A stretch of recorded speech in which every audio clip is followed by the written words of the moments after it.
रायपुर से एक और बड़ी खबर आपको बता दें कि कोलकाता में हुए डॉक्टरों की हत्या मामले को लेकर आज भी प्रदर्शन हो रहा है। तो डॉक्टर के प्रदर्शन से स्वास्थ्य व्यवस्था जो है काफी चरमरा गई है। डॉक्टर आज बड़े आंदोलन की तैयारी में है। डॉक्टर की हत्या और अस्पताल परिसरों में केंद्रीय सुरक्षा कानून बनाने की मांग भी की जा रही है। तो डॉक्टरों के हड़ताल पर स्वास्थ्य मंत्री का बयान भी सामने आया। स्वास्थ्य मंत्री श्याम बिहारी जायसवाल ने क्या कुछ कहा है, सुनिए। तो बंगाल में जो घटना हुई उसमें दिवंगत डॉक्टर को मैं श्रद्धा सुमन अर्पित करता हूं और शोक संतप्त परिवार को इस दुख की घड़ी में पीड़ा सहने का भगवान उनको शक्ति दे कामना करता हूं। साथ ही इस घटना की मैं कड़ी निंदा करता हूं और इसमें दोषियों को कड़ी से कड़ी सजा, कम से कम मिनिमम फांसी की सजा हो, जो पूरा देश चाहता है। और रहा सवाल हमारे छत्तीसगढ़ में, तो हमने सभी जगह सुरक्षा के पर्याप्त इंतजाम किए हैं। तो चलिए सीधा रुक करते हैं रोहित का, सीधे ग्राउंड जीरो पर मौजूद है रोहित। तस्वीरें दिखाइए रोहित, क्या कुछ देखने को मिल रहा है वहां पर, क्या तस्वीरें हैं?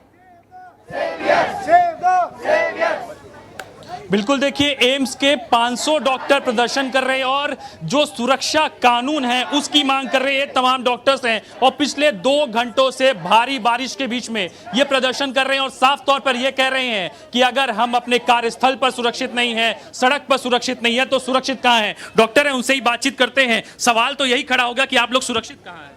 मुझे भी यही क्वेश्चन है, सवाल है कि हम सुरक्षित कहाँ हैं। हो सकता है रात को इस जगह में भी मैं रात को 3 बजे सुरक्षित ना रहूं।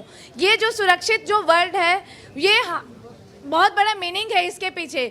एक महिला है, उसके लिए सुरक्षित वर्ड बहुत मीनिंगफुल रहता है और मैं चाहती हूँ कि कोई भी महिला और हर पुरुष, हर कोई 24 घंटा सुरक्षित रहे, चाहे वो रेप हो कि मर्डर हो कि कुछ भी वायलेंस हो, उसके अगेंस्ट हो, कुछ भी वायलेंस अगेंस्ट हो। और एक पोस्टर आपको दिखाना बहुत जरूरी है राधा, और ये देखिए, सुनो द्रौपदी शस्त्र उठाओ। और डॉक्टर से उनसे भी मैं बातचीत करता हूँ, लेकिन आप पोस्टर दिखाते रहिएगा। बड़ा प्रदर्शन हो रहा है, इस तरह की घटनाएं अक्सर देखी जाती हैं, लेकिन कहाँ चूक हो जाती, क्या लग रहा है?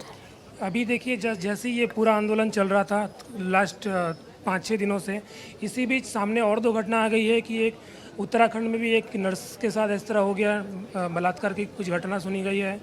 जब हम लोग वेस्ट बंगाल में भी कुछ प्रोटेस्ट कर रहे थे, उसमें भी किसी एक महिला की हत्या हो गई है। तो इस तरह की कंडीशंस डेली कहीं ना कहीं से बाहर आ रही है। तो यही दर्शाता है कि किसी ना किसी तरह से ये प्रशासन की बहुत बड़ी एक चूक है। जब हम लोग आज़ादी का जश्न मना रहे थे, उसी रात वहाँ पे उसी अस्पताल परिसर में एक बार फिर से बड़ी संख्या में प्रदर्शनकारी पहुँचते हैं और पूरा तहस नहस करने का प्रयास करते हैं। जब सुरक्षा बढ़ा दी गई थी, तब ये घटना कैसे हुई, क्या लग रहा है? वहाँ पे अगर गार्ड्स थे कि नहीं है, सुरक्षा करने के लिए कौन थे वो हमें नहीं पता। पुलिस भी उधर थी नहीं थी, ये हमें नहीं पता। बट ये सब पूरा प्री प्लान था और आके हमारे डॉक्टर के ऊपर जो पीसफुली प्रोटेस्ट कर रहे थे, उनके ऊपर ये जुल्म किया गया। हॉस्टल के अंदर भी चले गए थे एंड इमरजेंसी के सर्विसेज भी पूरा इमरजेंसी के अंदर में जाके पूरा वहाँ का इक्विपमेंट पूरा तोड़ दिया गया। और एविडेंस को जहाँ सेमिनार, वहाँ भी जाने की कोशिश की है, वहाँ भी जाके वहाँ सेमिनार को जलाने की भी कोशिश की है। ये सब पीछे किसी के सहायता के बिना तो हो नहीं सकता।